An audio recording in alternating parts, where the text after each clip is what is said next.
Another 24,000 pesos payday. Walang lugi kapag masipag at masigasig. May bago na naman tayong na-meet. Kamusta ba biyahe? Okay lang po, sir. At ang nakakatuwa dito at very interesting, idol na idol daw nila ako. Ginaya nila ang net na gumagamit din ng PVC, ang ating chickenarium at ang ating PVC tractor. Ang galing, nakakataba ng puso. At samahan niyo ako mag-deliver ng mga manok. Tara!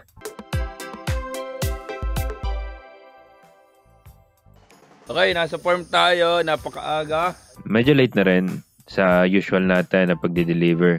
Tingnan nyo naman ang mga mata ko. Halatang puyat at halatang antok. Okay, magkakarga naman tayo para sa delivery sa Batangas. 2 tao yung ating dideliveran. Ito ang tira sa ating batch 22 at may for delivery ulit tayo. Iilan naman na ito. Kaya mabilis lang ang pagkakarga. Pinagtulungan na ni John Paul at Jayman. Kayang-kaya na nila yan. Ikinarga na ang mga manok. 3 crates lang naman ito. At nagkarga din kami ng mga feeds kasi kailangan ito sa transition. At inaayos na ang trapal para hindi naman mabasa ang mga manok at ang feeds sa biyahe in case umulan. Biyahe na tayo at tanghali na.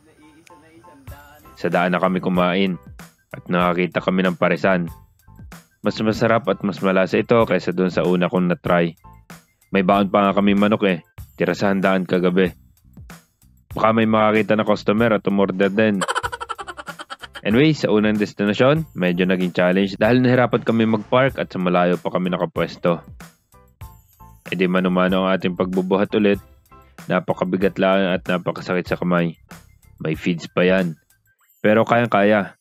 Dito, may mga manok na sila ma'am. Kaso wala sila nakaprepare na separate na kulungan para sa ating mga dala.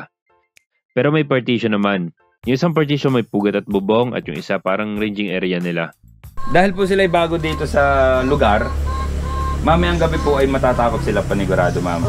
Kaya kailangan po itong bantayan mamayang padilim na hindi sila magtumpukan sa sulok. Kaya po nabanggit ko na kailangan natin gumawa ng hapunan kasi doon po natin sila ilalagay mamayang gabi. Kaya ang gagawin natin, ang lumang manok doon sila sa partition na may bubong at pugad at ang bago naman dito sa ranging area. Kaya tinaboy na namin, gagawa na lang si na ma'am ng roost bar dito at bubong pansamantala habang nasa transition period pa ang mga manok. As per usual, sa pagbababa ng manok, isa-isa pa ulit natin at titingnan kasi ni buyer. Ang importance na magkabukod ang luma at bagong manok ay para hindi sila mag-away at ma-stress sa mga manok, lalo na ang mga nangingitlog na. Pagkatapos namin, may napilay pala na isang manok dahil naipit sa crates. Kaya binigay ko na lang kina ma'am at in-advise na katayin na lang ito para hindi na magsanhi ng kahit na anong sakit dahil magiging vulnerable ito. Nagbayaran na, favorite part. Meron ding mga ilang alaga pa sina ma'am dito na hayop, kambing at baka. On to the next tayo. Si Sir Arnie ang sumulubong sa atin at ang wife niya. Naka-duty kasi sa ospital dahil doktor ang next client natin. Napakalawak ng lupa nila. Napakaaliwalas at very light ang pakiramdam. May mga baka din sila. Napakaganda ng farmhouse at ang nakakatuwa dito at very interesting, idol na idol daw nila ako. Ginaya nila ang net na gumagamit din ng PVC. Ito ang pinaka-surprising at ang ating chickenarium at ang ating PVC tractor. Ang galing, nakakataba ng puso. Pati ang nipple waterer, meron din sila. At ang kagandahan, may mga paglalagyan tayo ng mga bagong manok para sa transition. Ibinaba na namin ang mga feeds at mga manok. Actually, hindi manok ang mabigat mas mabigat pa ang crates. Napakabigat.